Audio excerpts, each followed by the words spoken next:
going to let you through. You're here. Keep your legs together. Hi everyone, how are you all? Interesting day, hasn't it been? And we're coming now to the final, and what I'm sure you will agree will be the best session of the day today, here on automation.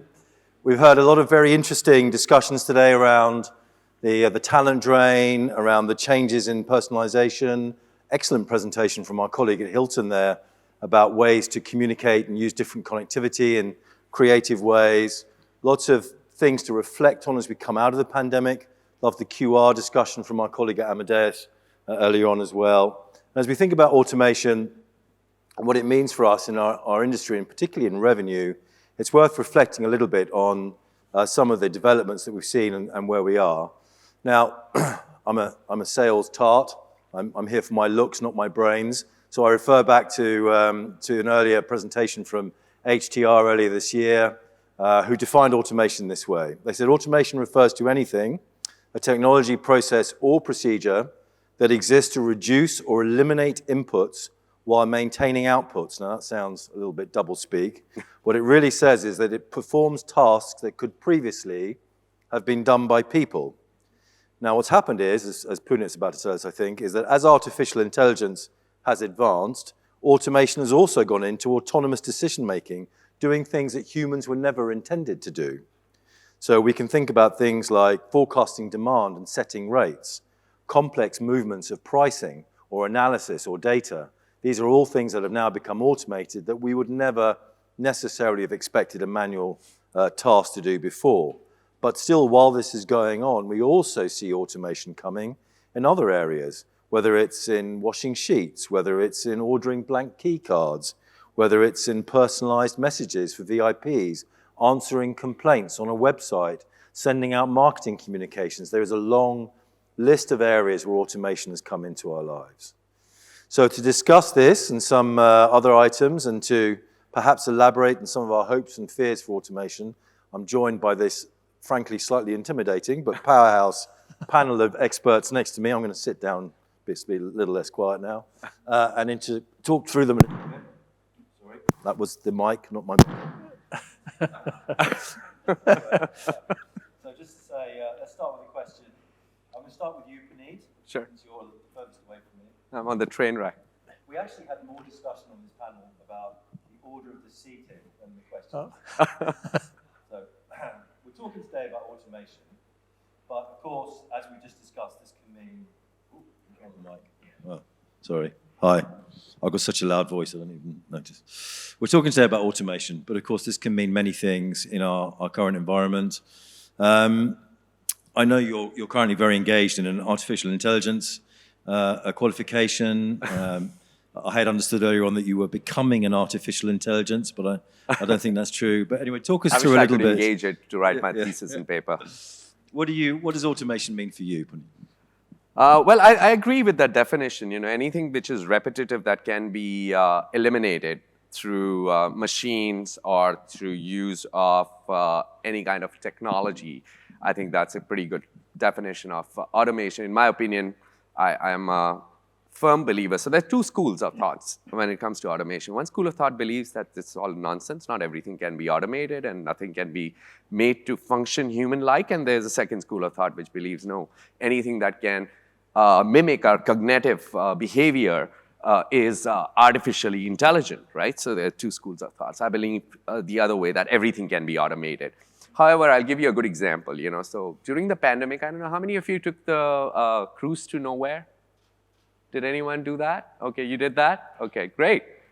Okay, I did it once. I thought I'll do it after I'm 75 or something like that, but that didn't happen. So I did cruise to nowhere, and I'll give you a good example because I also own a bar and I own a few restaurants in Singapore, right? So I was on the cruise to nowhere, and suddenly I came across this bar counter, and I sat down over there expecting a human to turn up, and what comes out? A robotic arm. Firstly, I called it the most entertaining experience of my life because I couldn't just stop laughing my head out, especially the way the robot would shake the cocktail, and then it would just kind of pull it, and for the sake of being very civil in this gathering, I wouldn't say what it resembled, but that's exactly what it was. And So yes, the process that took a could whole be- 5 minutes to get there, Yeah. didn't it? And yes, the process was automated, but my expectation was to have that human interaction, which I would enjoy at the poolside or the bar. So while on one side, yes, the process can be automated, but there are a few aspects where you need, and I call it the 5 sense test. If any of the senses need to be stimulated, then that process cannot necessarily be automated to the level of experience that human behavior expects. I like that because you're really moving down the track of augmentation rather than replacement. Any ways in your life that you're augmenting with automation, Mel, at the moment? Yeah, well, I'm growing my beard, and I haven't yet found a way to shave something to automate my shaving every morning. No. But I think on a more serious note, I think being an entrepreneur, you are very resource poor simply because you're an entrepreneur, right? And you are always looking at solutions which can, and I'll give you some good examples, like Canva. It was a dream come true. Grammarly, while writing my papers, it's incredible. When I talk about automation, marketing automation, being able to send just reminder messages to either myself or my colleagues or to someone else, right, through a workplace application, that makes it so much more meaningful. Being able to track my own expenses and be able to send it to my finance guy who chews my brains for never keeping in time, that's incredible, right? So there are very, very simple things that you can do as a starter to take advantage of that. Mel, let me come to you. Is there anything in your view that shouldn't be automated? Yes. Have you ever seen the epic fails? And I'm sure eventually there will be a lot of automation, but did you watch the robot punch the baby across the room? No, but I'd really like to. Is that Yeah, it was learning to feed the child. So it took said baby and punched it across the room. So I think there's a few things. I think to Puneet's point, there are certain things that can't really be automated because if it does involve a sense, or in our world of hyper-personalization, what are we now telling our customers, our guests? When does their personalized experience begin with a human? We are hospitality and we're in I guess, an industry where we're people looking after people. So if we remove it all, we all remember the Hena Hotel in Nagasaki. 243 robots were looking after that hotel. Within, I think it was the first year, half of the workforce was sacked. The robot workforce. It had a few problems. Actually, I want to add to that because I just heard, sorry to jump in. No worries. Not to take away from your time, but I heard a heart-wrenching story recently. I saw a documentary. It's about an old age home in Japan, since we are talking about Japan, and Japan just had the Quad Summit and all that, lot of coverage. And there are robotic dogs, there are robotic, escorts or robotic assistants and all those kind of things, right? And in an old age home, and it is sad. It is sad. I'd hate to see my parents being treated in that manner, right? Where they're yearning for human touch and emotional contact, and they have to deal, and they're really petting the robotic dog, and it's responding to them and all of that. But at the end of the day, it cannot manifest the human emotion of saying, I love you, right? It may say, I love you, but I mean, you can't get that. So I totally agree with you. Absolutely. Okay, so Michael, rescue us from this conversation. We're punching babies, we're stroking robotic dogs. Please inject some serious gravitas to this discussion. I thought it was good. I mean, I was going to say, can we automate the general manager, the hotel general manager? We'd love that, wouldn't we? Or, maybe we can't automate the revenue director or the revenue manager, but we can automate automated pricing. I mean, forecasting is something that is a challenge for everybody, and our hotels across the board make mistakes or inaccuracies with their forecasting. So can we can we automate forecasting? You know, can we get systems and that can do F&B forecasting? That's even more difficult. Rooms forecasting we have a challenge with, but restaurant, outlet, conference and banqueting forecasting is another challenge. So I think there's many things that we can automate. For me, when you asked for the definition, I thought, well, it's something that can basically take a menial task or some of the, if you like, data crunching or grunt work, I call it grunt work, away, and then free up that person to do something better, you know, and something more strategic or more useful or more revenue maximizing. So something like that, I think, is what I see it. I think F&B has a lot of opportunities, Mel, doesn't it, for automation? I mean, I don't know how it's in your hotels, but I've seen quite a few places now where room service will appear on a small automated robot. I saw that as well in Las Vegas. The robots don't always make unearthly it. hand that's serving Puneet Exactly. drinks. I mean, there's opportunities there, isn't there? There is, but I think it's like anything. There's going to be. We still haven't predicted the human element, and humans are not predictable. So we've all seen what's happened to some of those robots late at night, and they have ended up being lost. So then there's now, you can see stickers that have been put on so that people can QR code the robot and help room service find where it's gone because it hasn't gone where it needed to go and it hasn't come home yet. So it reminds me of the old days of the shopping trolley where, you know, you got money back if you found the random shopping trolley on the street corner and pulled it in. But, you know, He's probably waiting to get in the lift because when I saw it in Las Vegas, the robot couldn't go in the lift when it was full up. So it had to wait till it saw an empty lift, go in and then turn around. So it was quite... Yeah. So one of my clients had to change carpets because the whole damn thing would keep tripping and falling. So half the room service orders never made it because it tripped twice or thrice on the carpet. I remember when we As long as it's not outside the back door having a cigarette with housekeeping. Well, remember the early days, and again, it's all about first adoption, and it's about when do you trigger point something? Is it going to add value to what it is you're trying to enhance a guest experience? Is it helping you to create efficiencies, free up your resources to be able to have them repurposed to focus on developing key strategies? I mean, gone are the days that the strategy was set 12 months earlier and then it sat there as a beautiful document that no one looked at for the rest of the year. Now it's really quite a rolling, evolving, very short, I guess, planned set of activities that are done. But automation has allowed us to do that. So I think there are some absolutely valuable ways that we can use automation or smart tech, especially for hospitality, smart tech, to enhance both back of house and front of house, guest facing. We just have to be careful about whether or not it's going to add value, or is it just a novelty that's going, like the robot hand. Surely in the modern day, we're struggling to find staff, aren't we, to do work.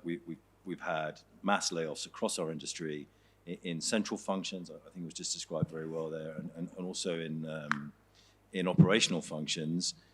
It's not possible to re-employ people fast enough. We have to automate more things. I mean, Puneet, are we developing an unreasonable fear of automation? Should we be more open-minded to it, or do you think the industry's coming round? I think hospitality's biggest problem is that we are, someone said data rich and information poor. I'll say we are technology poor. Less than 2% of hotel industry investment goes in technology. And if you actually do a breakup of that 2%, a lot of that goes in license fee payments, et cetera, et cetera. So by the time you take a look at the 2%, how much is the discretionary investment on hospitality tech? Perhaps it's less than 0.05%. Right?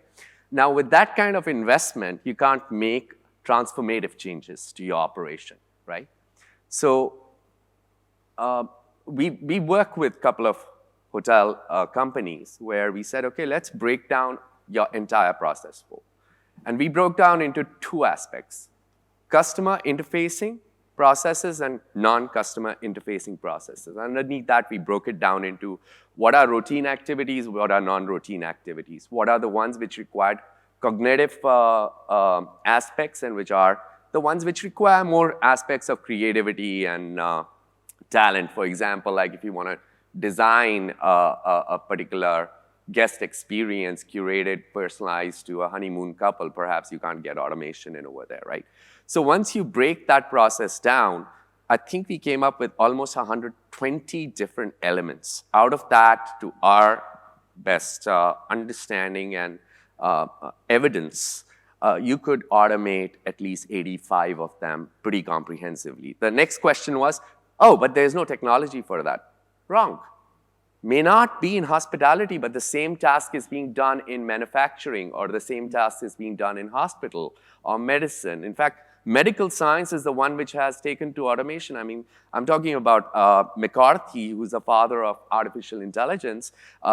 Right after he invented the first thing, there was the first innovations in medical technology. Look at what Salesforce did with the National Health in the UK. Yeah, absolutely. National Health Service, the biggest, I think, fourth biggest employer in the world. And they definitely need help. And they just need help. And Salesforce introduced a CRM into the National Health Service. Unheard of that you would be able to do that, but they managed to do it. They automated an incredible amount of process between different departments. You would spend hours in the hospitals waiting for your blood test, your X-ray to get from one side to the other. So there's obviously a need here, but I think Puneet, Michael, makes Sorry, I just want to add one more point. I think necessity is the mother of innovation in hospitality. Thank God for COVID, we have digital menus. Thank God for COVID, we are more digitally savvy, and the website and everything is getting a focus today. I mean, we had great sessions on digital marketing, on various aspects of it today. This was not talked, this was just lip service 4 or 5 years ago, but today it's a reality, so thank God for that. Yeah, I think this is the famous Aristotle quote. I mean, but I guess the question was about automation as a function, because Puneet made a very good point that you use automation all across different parts of the business.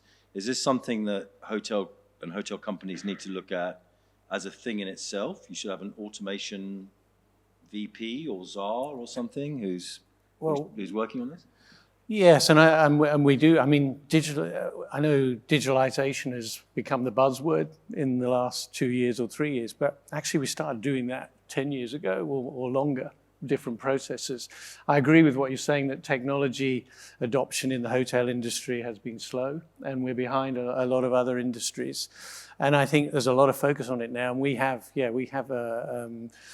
basically a VP that's looking after all of this, and we have a board that looks after it. But I think for us, one of the biggest things that I've seen over COVID is our mobile app, which we started to develop pre-COVID, but then we really rolled it out through COVID, because especially when it's used in the hotel. I mean, it's good for reservations. We're seeing pick up through the app more and more on reservations, but for ordering room service or ordering, your laundry pickup or your car pickup, or all these which, requires you to pick up that phone that you never want to use in the room and dial 0 and have someone answer it at the phone, and then it doesn't get answered, and all these other issues. And with staff shortages, we've seen, the adoption, the number of people downloading. Okay, we're pushing our guests to download our mobile apps and they're done by brand.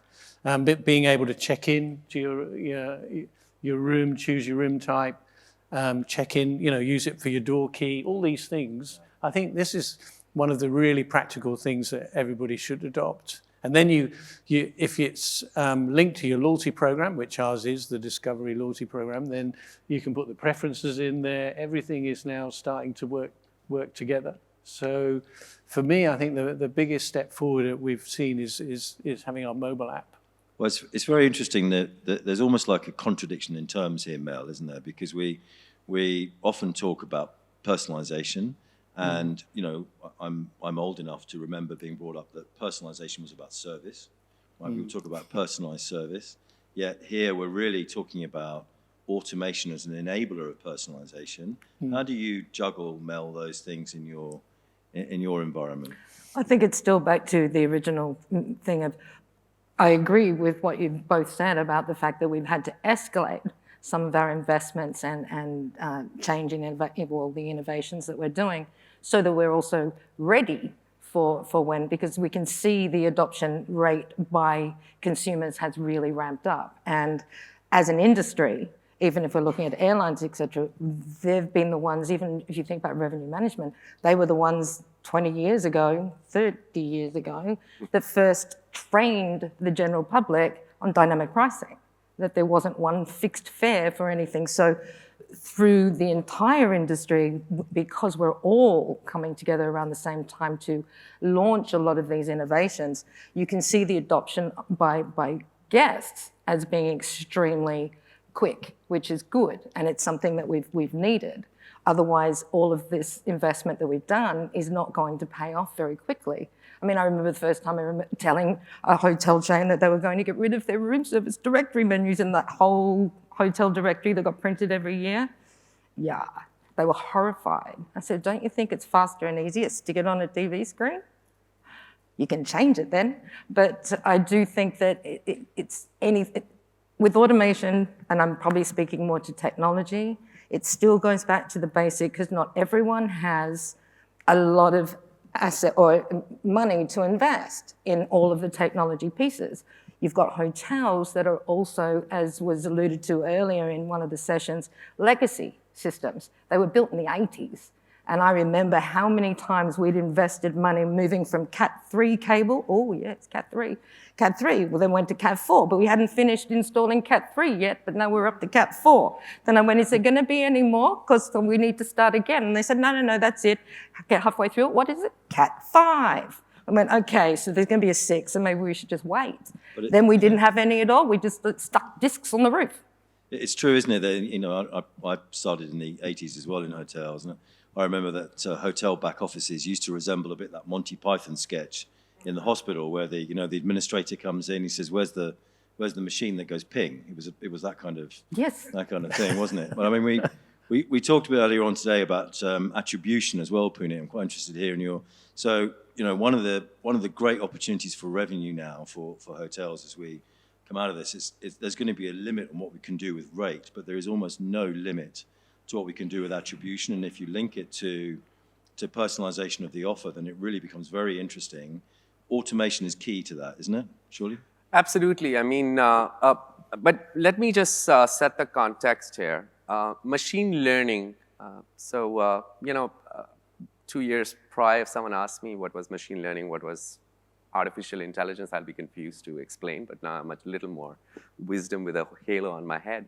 But machine learning is fantastic, but we need to be a little mindful of it.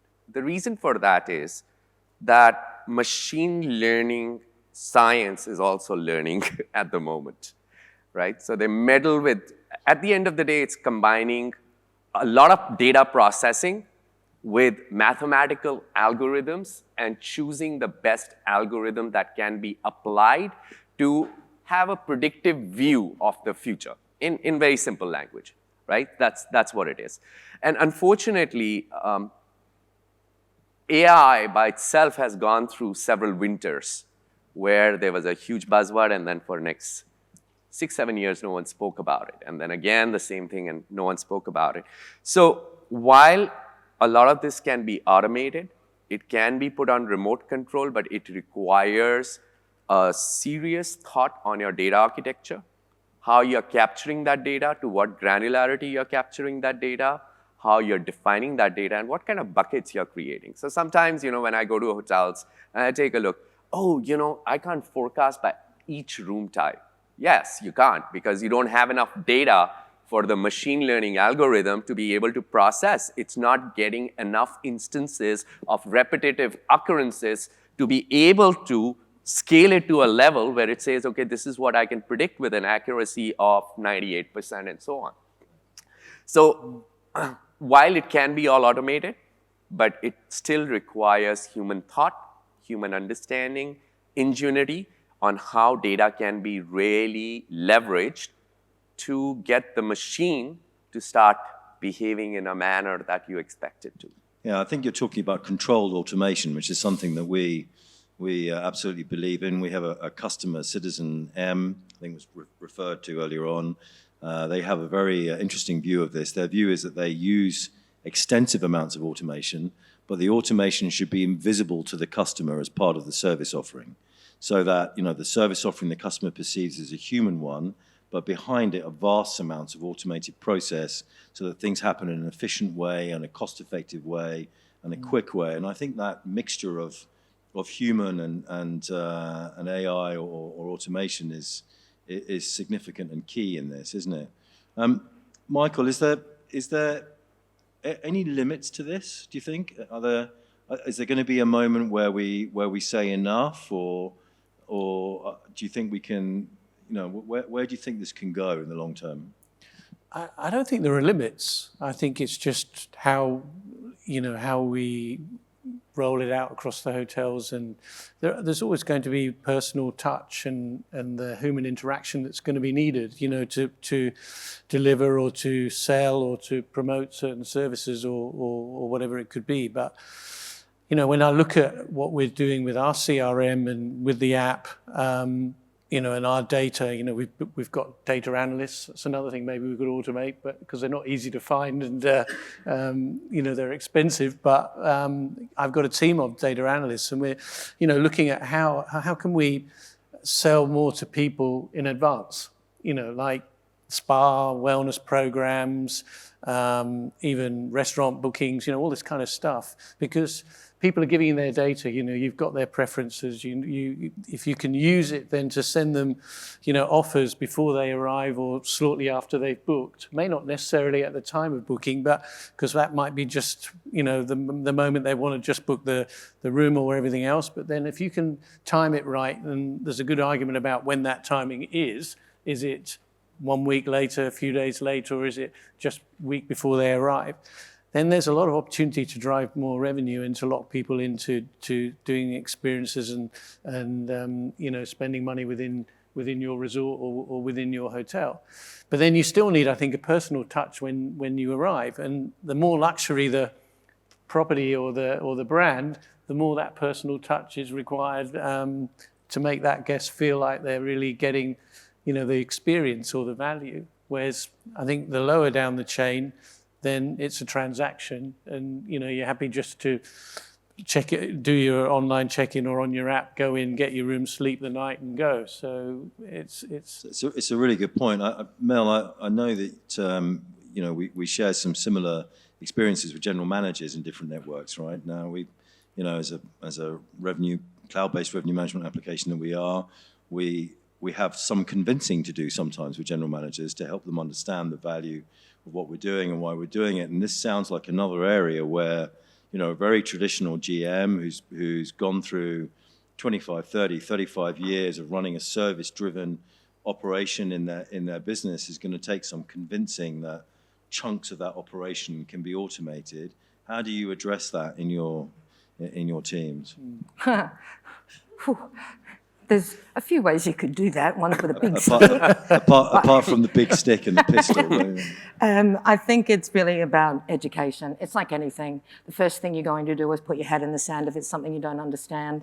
And I think, obviously, when we're dealing with leaders, there's always that, I don't want to look like I don't know what they're talking about. So finding a way to show them the value behind the investment and the changes they need to make and transform to stay relevant and stay progressive and stay in business. I think then it just becomes a layup, and if they don't get it after that, then maybe you've got to question the owner and say, do you think he's the right one to keep you going for the rest? And I didn't mean he, it could be a she, it could be a they, it could be an anyone. But then you need to go back to the basics of, is it the right person in the right role to take it where it needs to go? So I think education at every level is continuous. It doesn't stop. I mean, if you look at it, a long time ago, we all learned how to put the phone into the computer thing. What was that called? Oh, the modem thing? Yep. And you waited for that little dial tone to come. And if you didn't get that thing, and if it didn't finish with the right sound, you're like, oh no, what happened? Yep. And it was. We learned it. Then we didn't have to learn it anymore. So I remember the first Ford motor car factory in the UK that put in robots to build chunks of the engine back in the 80s, I think this was. Yep. There was a famous TV sketch where they said, Ford motor cars built by robots as opposed to robots. Right? I mean, automation has been around for a while. We have to keep retraining and retraining and retraining. I mean, Puneet, where do you see the limitations of this, or do you not, basically? I mean, firstly, I begin every time I have a conversation, and I'm very critical. I love my industry, but I'm also extremely critical of it. I begin with a prayer, God forgive them, their ignorance, for they know not what they say. But also, I think what hospitality needs, again, I'm going to be very civil about it. I'm going to spell it FUCI, okay? It's fear of upfront capital investment. That's what it stands for. I think in hospitality, we suffer from that. Without giving it a thought that what is the empirical benefit of it in the long range. You know, we are reacting to an instant gratification, and somewhere that mindset needs to change. That technology does not always mean instant gratification. Sometimes the benefits far outweigh the initial investment over a period of time, right? And I think that is the first challenge that you have to get over, that you have to be able to build very solid use cases and business cases to kind of show to people that that's how the effect is going to taper off, right? The second thing, obviously, it's a leap of faith, which is a very human suffering at times, that people suffer from taking that leap of faith. And the third thing, I think it's our human ego. I've come to this conclusion. It's our human ego to say, I understand that this machine can perform 1,386 permutation at the same time, but I think my brain is still right. I'm still better. So I simply at that point rest my case with exactly the same thing. God forgive their ignorance, for they know not what they say. Let me throw it open to the floor. Any questions for our August panel on the subject of automation? No subject is taboo, by the way. So.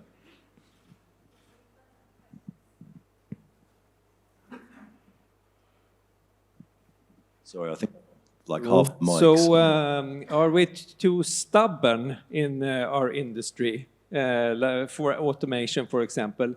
Are we like BlackBerries? We say that all phones, they have to have buttons. That's it. And we never stop. And we say that every check-in needs to have a human interaction. Otherwise, it's not a check-in. So what about the mobile check-in? Why is that not the standard? Should have been the standard since a long time ago.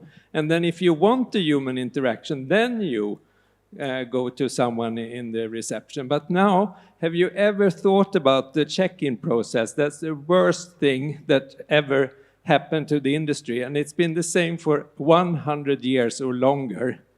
You go up to the desk and you say that I'm checking in. And the first thing that happens is that they look in the computer and you get nervous. Is my reservation in there or not? Right? So the first thing you do is you make the guest nervous. Yeah? And then they look and finally they find your reservation and then you say, oh, I'm in there. That's perfect. And then they say, we don't trust you. Give me your credit card. Otherwise, you won't get in. Is that the hospitality that we want? Well, I think the answer to that is no, isn't it? But I mean, I agree with you. There's an awful lot of typing goes on from receptionists when you check into hotels. There's a lot of it's very, very unfriendly. But we still say that in the industry, we need that human interaction. But it's super unfriendly, isn't it? This sounds like a fragmentation friendly? issue. What do you think, Michael? Yeah, I think we've been very slow to change from that, and you know, there's no need to have that reception agent, you know, typing away or anything. You should have all the information anyway that you in the pre-arrival information that you've got. I mean, credit card, they you know, it's even where it, like I'm staying at the Pan Pac, but you know, they know I've stayed there so many times. They know me. I'm a Discovery member, so I can go straight to the room. She takes me straight to the room, but she still wants my credit card, and she wants to, you know, take an amount, you know, to cover in case I run away, you know, at the at the end of the stay and I don't pay up. But these sort of things with, we're slow to change because we should get rid of all of that. And the other issue is we hide behind, government regulation in each country, which means I need to take a physical copy of your passport when I come in, because that's got to go to, in the Middle East, for example, it has to go every night to the local police, and all these things that we hide behind, which put up barriers to actually making that process seamless. So we need to get away from that. But it's come back now in terms of when you travel. So, every time you I never used to check in to an airline, at the airport. I used to do it on the mobile app, take my pulley and go straight to the gate at the end of it and go on, get the other end. Now, you need a wallet full of paperwork because you need your vaccination certificate, your Thailand pass, your this and that. And you have to, even if you try and check in online, they won't let you check in online because you've got to go to a desk anyway to queue up to, have your paperwork checked. So, yeah, I think we've got to get back to that. But the hotels have got a lot of opportunity, I think, to improve that. It's a fragmented industry topic, isn't it, Yeah. Mel? Surely that that there's so many. It's not like we're one body of regulation that says thou shalt do that. Companies follow one after another and do what they want to do, right? So Absolutely. And I think, you can't really argue with the government as much as you'd like to. So, obviously we agree that if we are going to trade in that country, that we will be obliged to respect their terms and conditions for trading there. So to answer your point, we'll never be under blanket a lot of things. And I think a few sessions today also discussed that, where not everyone can have every attribute-based pricing offer at any one time. It's really going to be specific to where you are. And like Michael said, there are some places you go, you've got to bring your passport out at the front desk and have a copy taken. So that whole, I've done it where I've actually checked in on the mobile to go to the hotel. I've received the key, but then I got stopped because I had to go back and actually complete the paperwork. And they needed a signed registration card. So I went, well, what's the point of the mobile and the key if I still need to stop that way? Or as we're starting to train people, or as we're starting to train the public in different ways of working, I noticed at an airport recently, they'd changed all the desks, and for international travel, there was now all of the self-check-in baggage thing, but there was still a human next to every machine to help people use the machine because they didn't know how to use the machine. It created a longer queue, and there was also another human or two that were checking everyone's paperwork before they could go to the machine and finish and complete their check-in. So it's still got a way to go. I guess COVID and our where we're at now with the endemic way we're responding to everything, it's still going to take a while. We're still going to have a lot of things where, like you said, it's fragmented, even in not just in our industry. But I think to Michael's point as well, there's a lot more we could do in our industry as far as changing procedures and not looking at what we would expect when we want to walk into a hotel. But if we're talking about hyper-personalization, why aren't we asking the clients what it is that they actually want when they are staying? it would be nice to be consulted, wouldn't it? It would, considering you're coming in and you're paying for the privilege. It would be really nice to actually hear what you'd like, not tell you what you're going to do. I'm paying quite a lot these days too.